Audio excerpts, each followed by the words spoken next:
మెదక్ జిల్లా రామాయంపేట మండల కేంద్రంలో భారతదేశ తొలి మహిళా ప్రధాని స్వర్గీయ ఇందిరాగాంధీ జయంతి వేడుకలు ఘనంగా నిర్వహించారు. ఇందిరాగాంధీ 107వ జయంతి సందర్భంగా స్థానిక ఎస్సీ కాలనీలోని ఇందిరాగాంధీ విగ్రహానికి టీపీసీసీ రాష్ట్ర అధికార ప్రతినిధి పల్లె రామచంద్రగౌడ్ ఆధ్వర్యంలో కాంగ్రెస్ పార్టీ నాయకులు పూలమాలలు వేసి ఘనంగా నివాళులర్పించారు. అనంతరం మిఠాయిలు పంచి సంబరాలు నిర్వహించారు. ఈ కార్యక్రమంలో టీపీసీసీ అధికార ప్రతినిధి పల్లె రామచంద్రగౌడ్తో పాటు కాంగ్రెస్ పార్టీ సీనియర్ నాయకులు విప్లవ్ కుమార్, స్వామి, సిద్దిరాములు, బాబు తదితరులు పాల్గొన్నారు.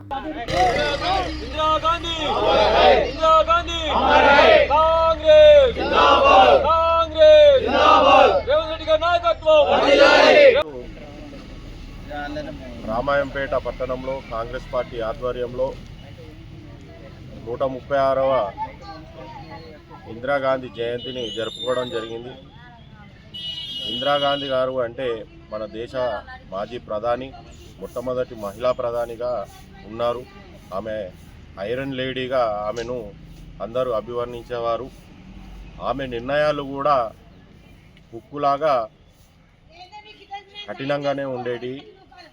అలీనా ఉద్యమము, పాక్ బంగ్లా వేరియేషను ఇవన్నీ కూడా ఆమె ఆధ్వర్యంలోనే అయింది. ముఖ్యంగా ఇందిరమ్మను స్మరించుకోవడం అంటే ఏ ఊరు పల్లెకు పోయినా ప్రతి ఎస్సీ కాలనీకి వెళ్తే ఇందిరమ్మ గారు ఇచ్చిన ఇల్లు ఇప్పటికీ కూడా మన కంటికి కనిపిస్తూ ఉన్నది. ఇందిరాగాంధీ గారు ప్రజల మనిషి, ప్రజలకు దగ్గరగా ఉండి ప్రజల సమస్యలను తీర్చిన వ్యక్తిగా ఇందిరాగాంధీని అంటారు.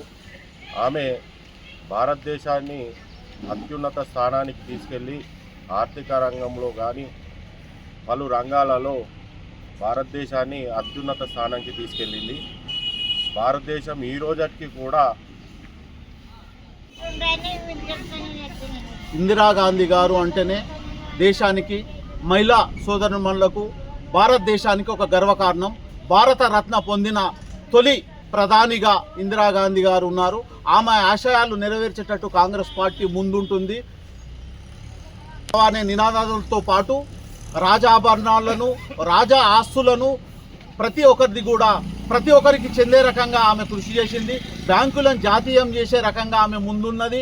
అదే రకంగా అలీన దేశాలను అందరినీ ఏకంగా తీసుకొచ్చి ప్రపంచంలో అగ్రగామిగా ఒక కూటమిని ఏర్పాటు చేసి ఈ ఉన్నతంగా ఉన్న రష్యా, అమెరికాకు ఎదుర్కొనే రకంగా ఒక కూటమిని ఏర్పాటు చేసి ఒక కూటమిలో బలమైన శక్తిగా భారతదేశాన్ని నిలిపింది. అదే రకంగా ఆమె చేసిన కృషిలో గరీబ్ హఠావో కార్యక్రమంతో పాటు ప్రతి ఒక్కరికి కూడా భూమి పంచడం జరిగింది. ఇక్కడ ఉన్న అప్పుడు ఇందిరమ్మ ఇళ్లను అదే రకంగా భూములను కూడా పంచడం జరిగింది. భవిష్యత్తులో కూడా ఇందిరమ్మ ఆశయాలను కాంగ్రెస్ పార్టీ నెరవేర్చే రకంగా ముందుంటుంది. కాంగ్రెస్ కార్యకర్తలందరూ కూడా ఆమె ఆశయాలను నెరవేర్చే రకంగా ఉండి ముందుండాలని కోరుకుంటూ అవకాశం ఇచ్చినందుకు మరిన్ని అప్డేట్స్ కోసం మా ఛానల్ని సబ్స్క్రైబ్ చేయండి.